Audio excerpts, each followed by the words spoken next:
Hi, welcome back to Central Line. I'm your host, Katie Berlin, and I'm here with a guest that we've been super excited to be able to talk to. We have had a couple of reschedules, and we're just really excited to get this episode, this conversation to happen. And Eric Garcia, thank you so much for being with us today. I'm just putting down the chihuahua. That's okay, Katie. It's a pleasure and awesome to be here with you today. So, Eric, before we get started, I have a feeling that it's a rare person listening who probably hasn't heard your name. You have been a speaker and a trusted resource for such a long time in vet med, but in case they're not familiar with you, would you mind just giving us a little introduction to yourself and what you do? Absolutely. So I am an IT and digital strategist. So in short, that means I help support practices in the profession and industry on digital strategies that are aimed at enhancing communication, workflow efficiency, and also attracting clients and engaging with pet owners kind of across the spectrum there. So in short, spend my time traveling, speaking on this and working and coaching practices. So it's a very rewarding line of work. Yeah, I remember seeing you, I think it was at VMX one year, and you did a presentation on marketing to millennials. And I loved it because it was one of the first millennial-centered presentations that was not viewing them in sort of a condescending way. It was more like, hey, these people are, they really care about their pets, and this is what you should do because you want them as your clients. And also then you reinforced my deep hatred of stock photos. So I also really appreciated that. Yeah. Anyway. That could be a soapbox for me. Yeah. Yeah. So before we jump into the conversation, I wanted to ask you something because, we spend so much time asking your opinion on specific questions, but I wanted to hear a question that gives you freedom to answer it. So if you were, if you could put up a billboard that every single veterinary professional could see on their drive to work, or a tweet, if you're a tweeter, what would it say? Yeah, so I'm going to kind of glance over here because it's something I've probably looked at for the last 2 years. And so I have a little whiteboard off to the side of the screen, and I look at it every time I'm answering emails. But it's actually something that a friend told me, and I think it's actually a well-known statement, but that was new to me. But it says, say no so you can say yes to the things that you want to do. And I think we can apply that in so many ways. But for me, it's just to say that you don't have to say yes to every opportunity or everything that someone is asking you. I think for the average veterinary professional, it could be as simple as, not having to say yes to working an extra shift, and to say yes to the things that you want to do, whether it's for yourself, whether it's for your family, or whatever it may be. And so it is something that I very much live by. Day to day, for Love sure. that. Yeah, I love that. And that makes it even more meaningful that you're here talking to us today. Appreciate it. But yeah, there's so many things in the profession we can't get out of doing that could be unpleasant. And so having the choice and knowing that we have the choice when things are, when we have the power to say yes or no, and really using that power for our own good and for the good of the people that we know will help. Absolutely. Love that. Thank you.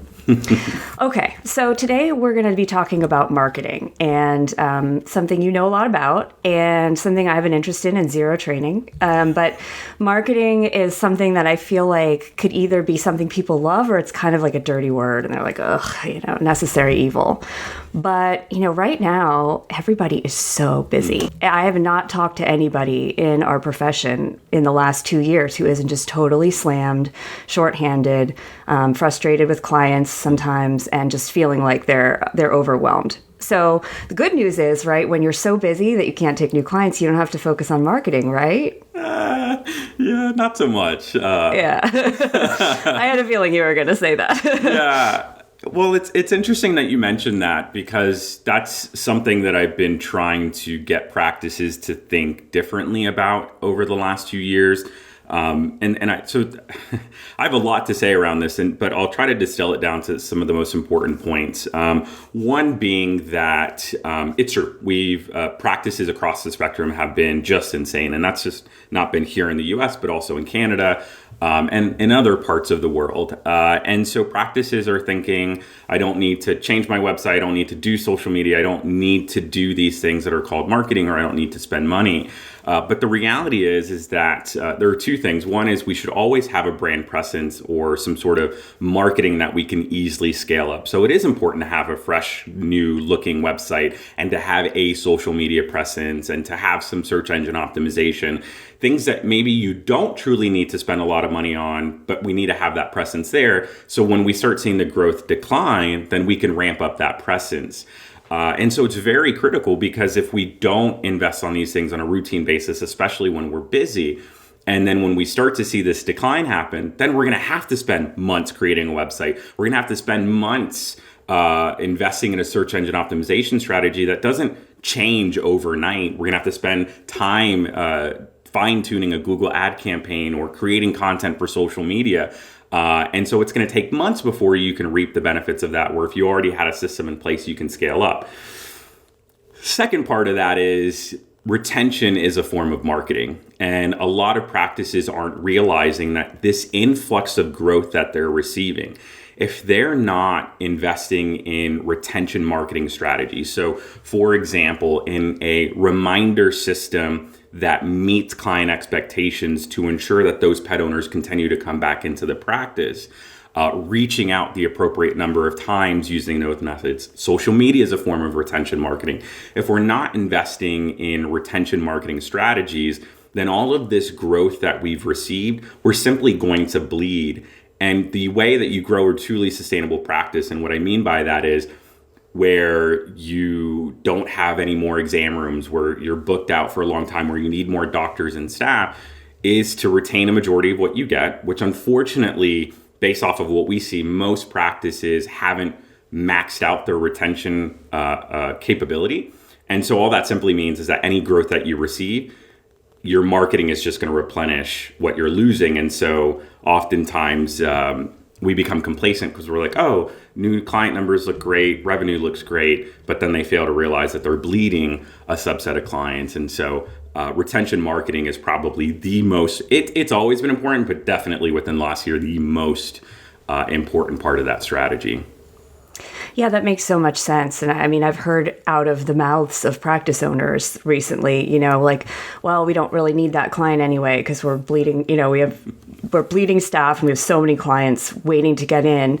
And obviously if that client was screaming at your staff, that's probably not the one you need. But some clients are just frustrated and they're still good clients, and people have gotten a bit complacent, I think, in some ways about just never needing to worry about having enough clients. That definitely speaks volumes about, where we should be putting resources even in times like this. But, I feel like there are a lot of veterinarians who are kind of reluctant to invest in marketing. Like they might put up a Facebook page, but not really use it much, or, have a website where you can find out where the clinic is, and they feel like that might be all there is that you really, really need.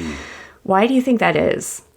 Yeah, so I think a lot of that, I think there's multiple reasons. I would say probably the most common reason is that they may have invested in marketing at some point, but have failed to put systems in place to be able to track the effectiveness of those campaigns. And so a lot of times what happens is they say, for example, hey, I think we can get new clients. We want to grow. And they don't really trend data before to know where they're at. They just say, hey, the last few months, it doesn't look as strong.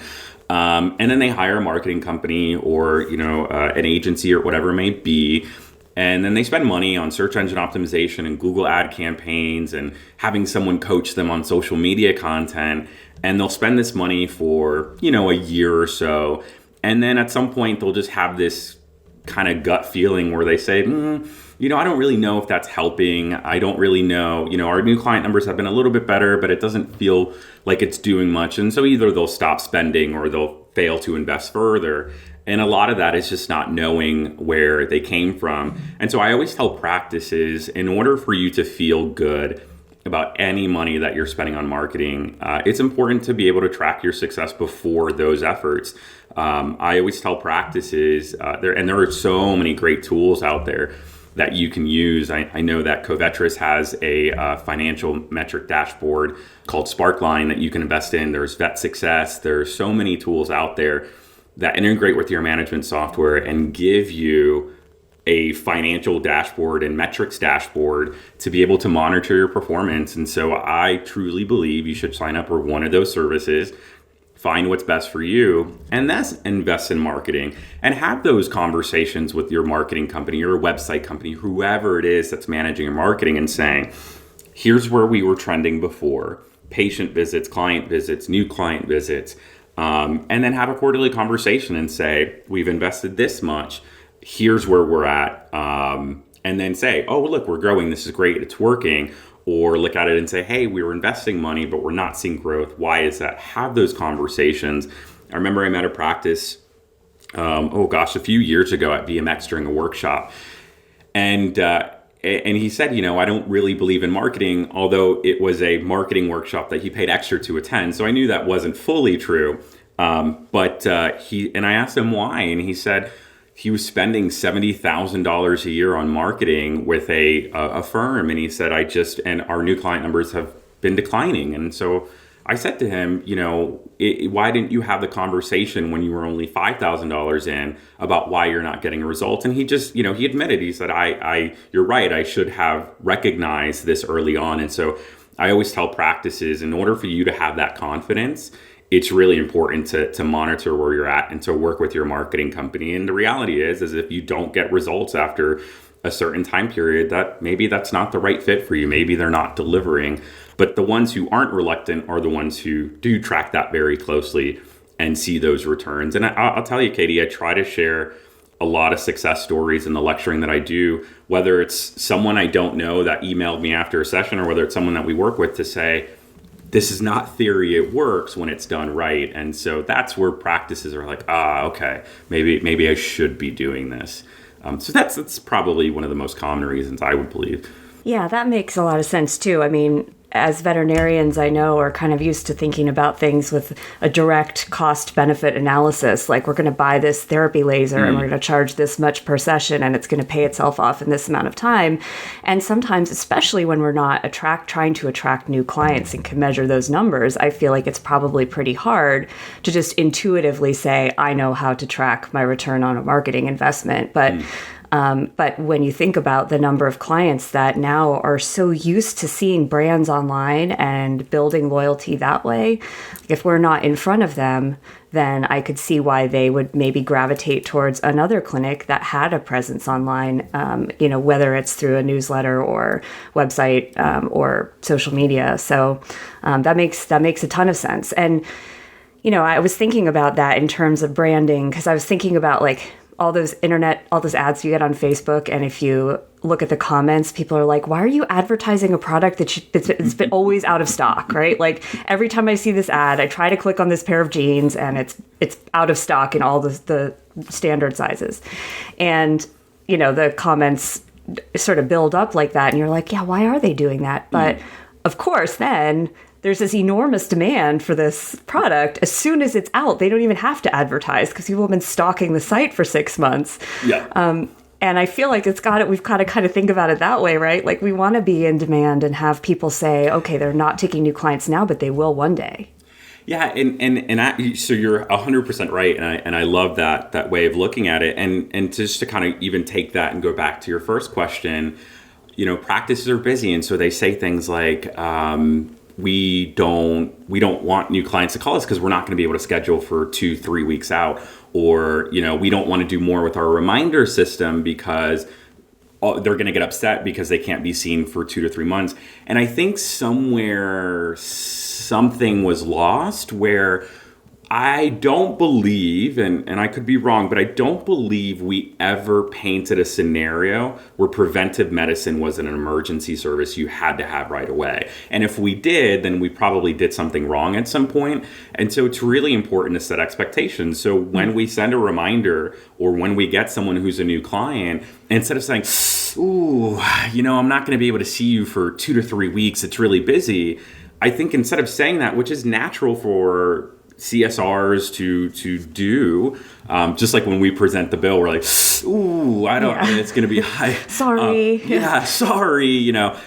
Instead, what we should do is we should say, hey, Mr. Garcia, it's great that you received this health reminder for Frankie. We are booked out 2 to 3 weeks, but it is important that we get this on the schedule because we want Frankie to get those necessary vaccinations, the necessary exam to ensure that we keep Frankie healthy. So right now we're looking at booking for the month of May. What is your availability like the first 2 weeks of May?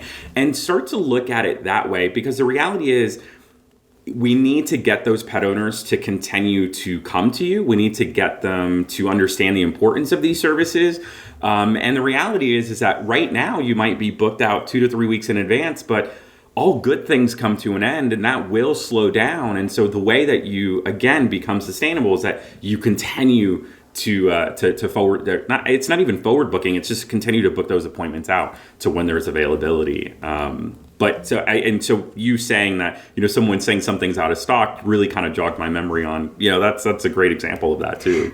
Yeah, we should view it as a good thing that we're in demand and that you can't get in right away. If your vet clinic has preventive care appointments open all day, every day, then that sort of, unless they're strictly a preventive care clinic, then you're kind of wonder, like, where are all the pets with ear infections that have to get fit in, But I definitely, and, we were talking about this before we started recording, like, I had 2 ER visits in 8 days back in January, February, and I was really scared. And I still had to wait 8 weeks for a specialist appointment. Human medicine doesn't view it as an emergency most of the time, even if you're sick. So it is definitely a perception thing that I think we need to not make it so that people are waiting to the last minute to get those vaccines done. Beautifully said. Yeah.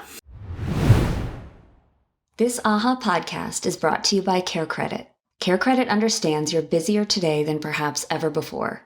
To help free up your time, the Care Credit Health and Pet Care Credit Card allows clients to access a budget-friendly financing experience anytime from anywhere. They can learn, see if they pre-qualify, apply, and even pay if approved, all on their own smart device. With just a tap, they have a friendly, contactless way to pay over time for the services and treatments their pet needs. And you get a few more minutes to take care of patients, take care of business, and take care of yourself. So let's talk about the strategy a little bit. Like if you're currently in that situation that so many of us are in, where you just feel like, I can't take one more client and I really don't want them to be calling me unless they're calling asking if they can be put on the wait list because they just can't see them. What kind of strategy does that look like for your marketing? Like, what do your ads and your social media posts and your website look like? Yeah, so I kind of want to answer because I think there's two different strategies. So I'll answer the retention marketing strategy first, and then I'll answer the new client acquisition part of the strategy, because I think both are equally important right now. When it comes to the retention, the strategy there is, and I've been talking to practices about this over the last few years, is that when it comes to our reminder system, it is important that we deliver the appropriate number of touch points that are necessary to yield high compliance. And so what I mean here is anytime a practice sends a text message, an email, a push notification, a postcard, any one of those reminders, regardless of how it's delivered, is considered a touch point. And so there was a study that was done years ago in the veterinary space, and it was several thousand practices. And what the study was able to distill down is that the practices that sent between 9 and 12 touch points yielded the highest compliance possible. And so a lot of practices hear 9 to 12 touch points, and they're like, that's a lot. I already get complaints. People are going to freak out. I'm not going to do this. And so I want to kind of paint some color behind this. So the reason that 9 to 12, we suspect the reason that 9 to 12 came to be true. And by the way, it was a very thorough study to say, these few hundred practices, you're going to send 6 touch points. These few hundred, you'll send 9. These few hundred, you'll send 12. And then they said, okay, great. We know what your retention is. Now swap it and see, did it affect it in a negative or positive way? So the study was able to prove it. And it's since been validated numerous times with practices that we work with or people who've implemented it in sessions and have followed up since then.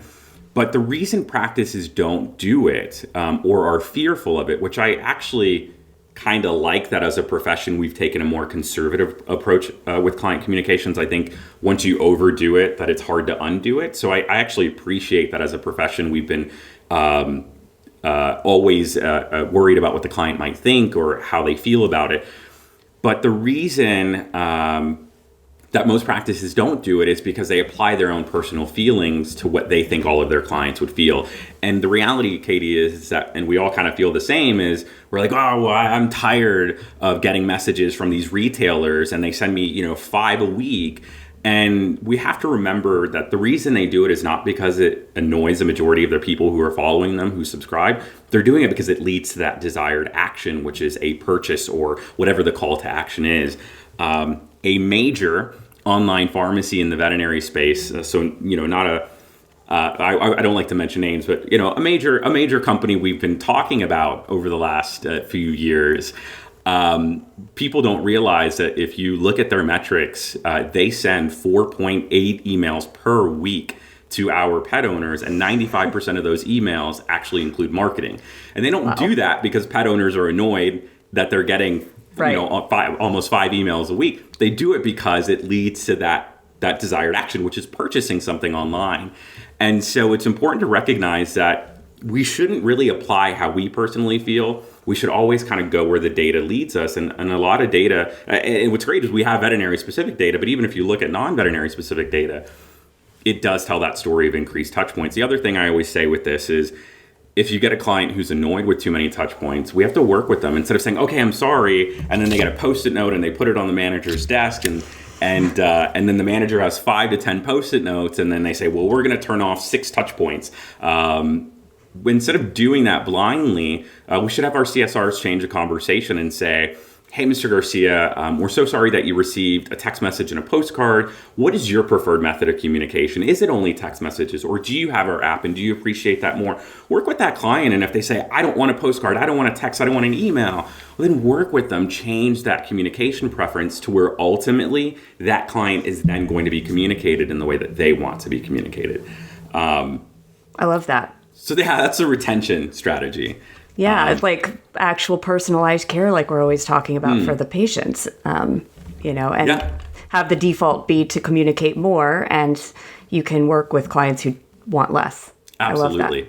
I love that. And I'll probably say this numerous more times, but before you increase touch points, you got to know where you were at before with retention, right? So I don't want you to listen to this podcast and say, oh, Eric Garcia said, according to the study, I should have 9 to 12 touch points, and then just change 9 to 12 touch points. I want you to know where you were before. So use a financial dashboard or some sort of practice health dashboard. Find out what your retention is, or what your bonding rate, which is another word, or attrition rate. They're all the same thing.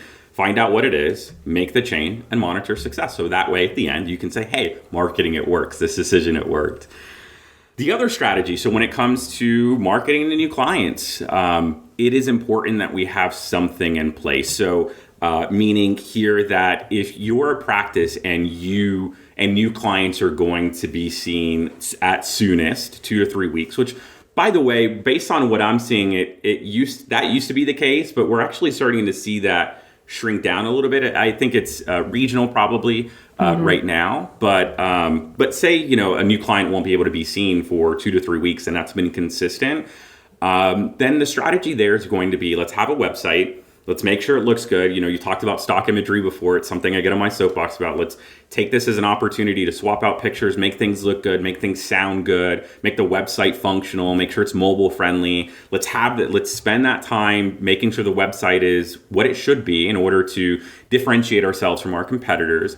Let's spend that time engaging with our existing clients on Facebook and Instagram and sharing case studies of just the cool things that we're doing. let's take it as an opportunity to do those things, not to say anything like, hey, we're accepting new clients, or I wouldn't even recommend having a major ad presence at that point. It's just to have those systems where we're constantly pushing ourselves out there. And then when you see that, hey, maybe your 2 to 3 week time period is now 1 to 2 weeks and it's starting to shrink, you can forecast that as long as you're looking at your scheduler and say, okay, it seems like, consistently we're not as far booked out. So then from that point, that's where you say, okay, well, the website looks good. So now you have the confidence to push an ad out there through Google or a Facebook ad or an Instagram ad, or I still firmly believe in local marketing opportunities that exist for certain communities. So look at those opportunities and then start creating ads to push out your practice at that time, to be able to ensure that you continue to then fill that schedule back up in the way that it should have been. So again, have that baseline. Take this as an opportunity to make change. There's a great quote from Bob Jones of Brackey Consulting that came out in, I believe, April of last year. And it says, we'd like to say the animal health industry is resilient, successful, but we're not immune to change, and it's easier to change when you're successful. And I fell in love with that quote because it's such a true thing. It's to say, our new client numbers are great. Our patient visits are great. We're successful. We don't need to make change, but it's an opportune time to make change. It's an opportune time to say, you're busy, you have a lot going on. Let's upgrade the website. Let's spend more time on social media. If we're only on Facebook, let's start doing Instagram. It's to say, let's start making these changes now so we can continue to remain successful in the future.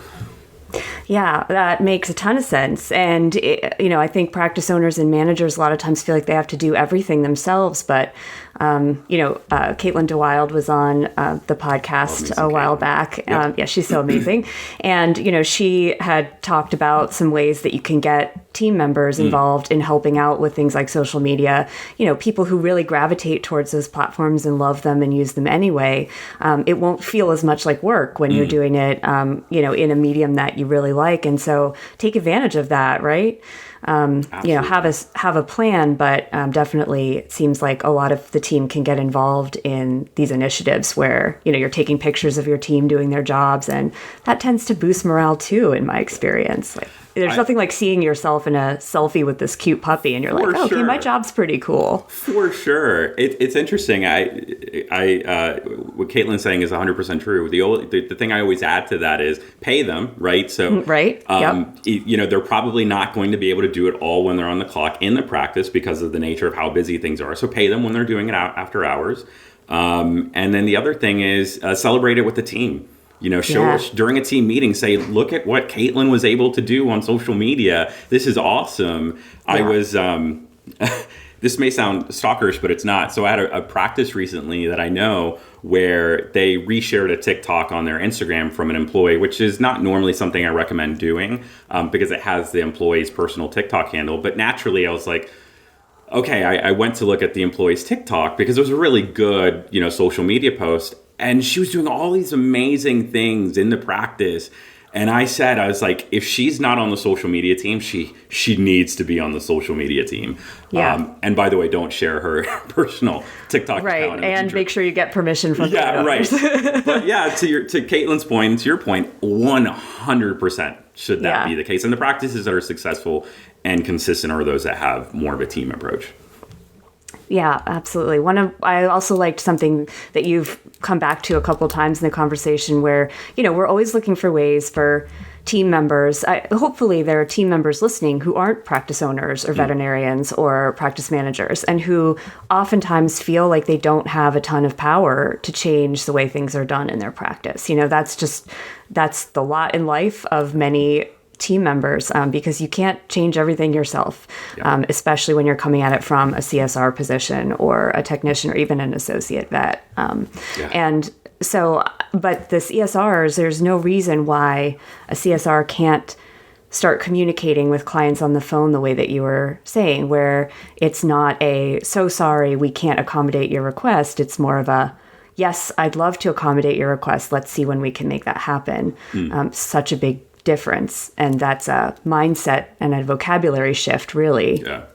My heart goes out to our poor CSRs who are just so bombarded with everything, and so I know I also think that by just changing, how you approach things, it hopefully gets a better reaction out of the pet owner. So our CSRs don't have to be beat down with words like, what do you mean I can't come in for vaccinations for 2 weeks? This is completely, not okay and unacceptable. Yeah. So hopefully by just changing that, they also won't get beat up as much, which my heart always goes out to our CSRs. For sure. And they can make such a difference. Like you guys who answer the phone, you who at the front desk who are face to face with a client who's just been told that they owe $3,000 or who's very scared because they scheduled this appointment, they don't know what's wrong with their pet. Like you can make the difference with just how you're talking to that person. I don't know how many clients I've heard say, oh, I left my last practice because every time I went to the front desk, I was just treated like I didn't matter. Or, every time I come here, I feel like I'm welcomed and, they call me by name. And that's why I stick around. It can make the difference. It's not always the veterinarians, a lot of times it has nothing to do with what happens in that exam room. Yeah.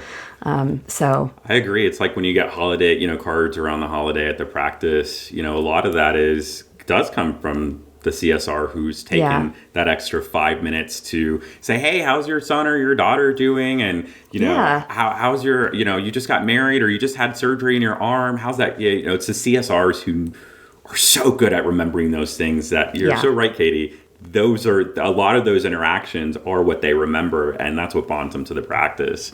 Yeah, you might not get the credit, which is unfortunate, and you should get way more credit than you do. But you are making a huge difference every day with those clients. Okay, so I have really 2 more questions for you. Social media. So right now, if people aren't really so much trying to attract new clients, people might say, hey, this is a good time to start putting more educational posts on our social media. Do you think that educating clients on social media is a good idea? Do you think we do it too much or too little? Like a post about heartworm prevention or, why Lyme disease is a big issue? Yeah, so education's critical to the success of your social media, but education in the right way. So I have a lot to say about this, so I'll... we could do a whole podcast. Yeah, I was just going to say, we could do... but a few things. One, education's critical, but education in the right way. And what I mean by that is a few things. One is, according to psychologists, people remember information up to 22 times more than straight facts alone, as long as it's woven into a narrative, right? So if Katie, you were coming to Disney, which I happen to live an hour away from, and I was like, Katie, when you go to Disney, don't start in Mexico. Never start with tequila. Start, in Canada and then work your way around to Mexico. Otherwise, you're going to remember a lot of those experiences, those short narratives. And it's no different with pet owners. If you were to share a story of a dog that was heartworm positive but is recovering, or a story of a dog that the owner originally thought had a seasonal allergy but really ended up being a food allergy, whatever that might be, it's important to share those stories because it's what people remember, and share less statistics. So we don't respond. Well, it's interesting because as a profession, veterinarians and veterinary professionals respond well to science and data. And so we assume it's the same for the average person when it's really not. If you were to go out there and say 1 in 3 pets will get heartworm disease at some point in their lifetime, they're less likely to say, oh, I need to give that parasiticide. But if you share a story of a real pet that was in your community that was actually suffering from this disease, then they're more likely to act. And so it's really critical to think about that. The other thing is we want to try to stay away from sharing too many articles. What's really interesting, so I talk about future podcasts, I do a lot of work in understanding the mindset of cat owners. And in short, we don't market to cat owners nearly in any way that's effective. That's another whole podcast. 100%. And let's do that because I've got a lot to say there. Okay. But what's interesting is, according to the American Association of Feline Practitioners, 52% of cat owners said that they would actually bring their cat to the vet more often if they knew that they could present problems. But when you look at the counter statistic, or the statistic that even leads to that, 81% of cat owners believe that their cats are in excellent health and self-sufficient. So they don't actually believe that their cats get sick and don't self-correct. But if you were to tell them otherwise, and so the reason I say that is cat owners tend to respond even better to education than dog owners. And interestingly enough, if you were to share an article on a dog health-related topic, it's probably going to get very, very little clicks. if you were to share an article about cat health, it actually gets more engagement just to kind of prove that. So yes, it's important. The one thing I'll also add is, because I know we have a lot of AHA accredited practices in Canada. In Canada, depending on where you're from, you're actually not allowed to market products or services. In Quebec, you're not even allowed to market your practice at all. So it is important to recognize that no matter what province you're in within Canada, that as long as we take an educational approach, we're not violating the guidelines that our governing bodies have put in place. So if we go out there and we say, you need to purchase this derm diet because it's going to be great for your pet and give them a healthy coat, you can't do that in most provinces. But if you were to say we had this cat come in with this skin issue, the owner thought it was a seasonal allergy. Through an examination, we were able to actually find out it was a food allergy. When we started giving this pet this diet, we noticed a dramatic shift. So it's very important to keep an eye out for these type of issues with your pet, because if they go undiagnosed, it can become a problem. You're actually allowed to do that. It's a very subtle way of marketing, but more importantly than anything, it's educational. So in short, yes, let's do education, but let's do it in a way that's effective and more meaningful. So let's share more stories and things like that. Stories. I love it. Stories are my favorite thing. And I wish all we could do on this podcast is tell stories all day, because vet professionals have the best stories. So like, true.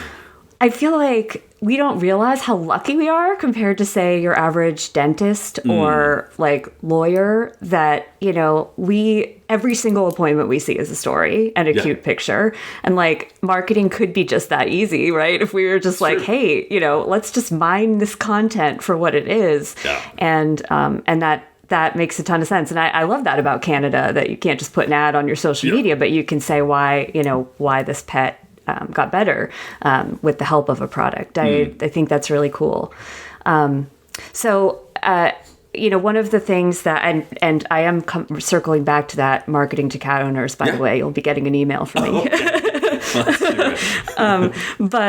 I think this has been such a great conversation, because there are so many things that you said that I think will resonate with people who maybe don't see marketing as something that comes naturally.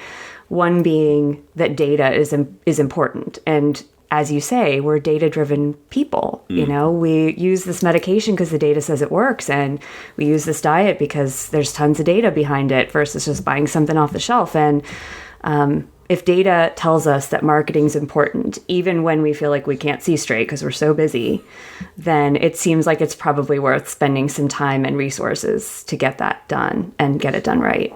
Yeah, and I'll also add to that, even if you're successful in what you do today, it doesn't mean that you can't be more successful. I've had practices over the last few years who've said, our new client numbers are great, our patient visits are great, but I want an exit strategy. And when I sell, I want to sell for the most that I can.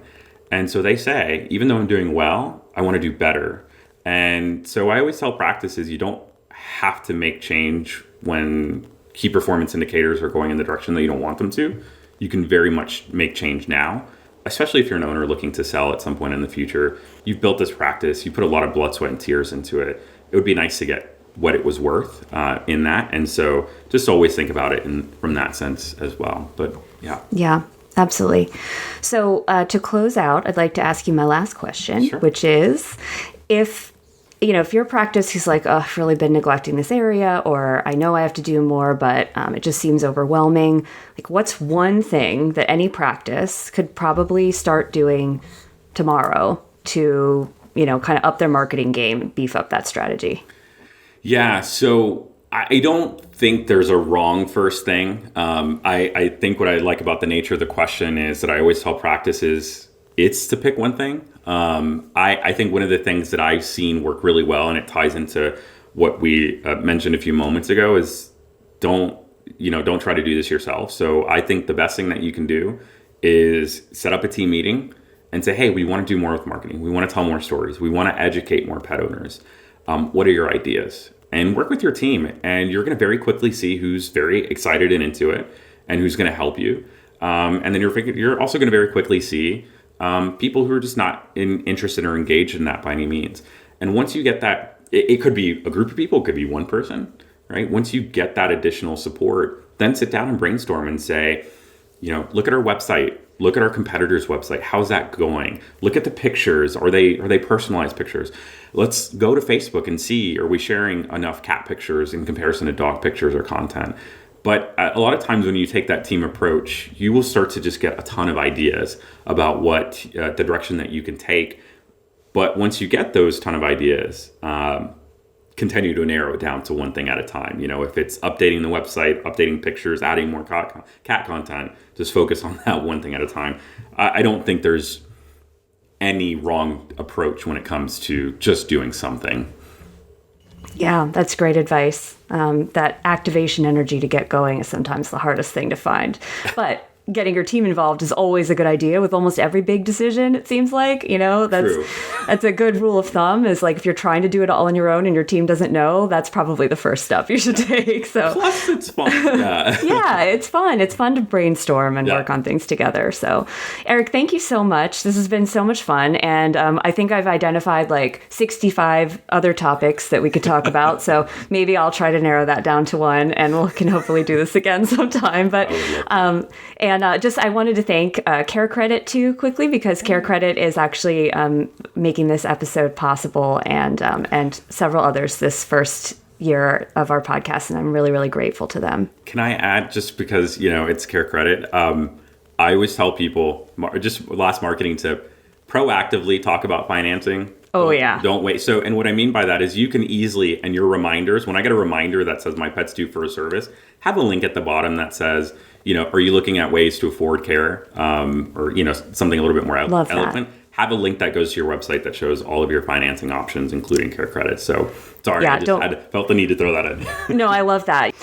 Eric, where can our listeners find you if they do want to enlist your help with all of this? Yeah, so it's pretty easy. Anywhere online, it's at Eric Garcia FL. So at Eric Garcia FL on LinkedIn, Instagram, Twitter, anywhere, any social platform. You'll see me on TikTok, but you won't see anything there. So I just use it right now. But it's like my Twitter. Yeah, it's kind of like my Twitter too. You'll probably see me more engaged on Instagram or ericgarciafl.com. But yeah, I would love to meet some of your listeners and hear how they were able to apply this information, hopefully.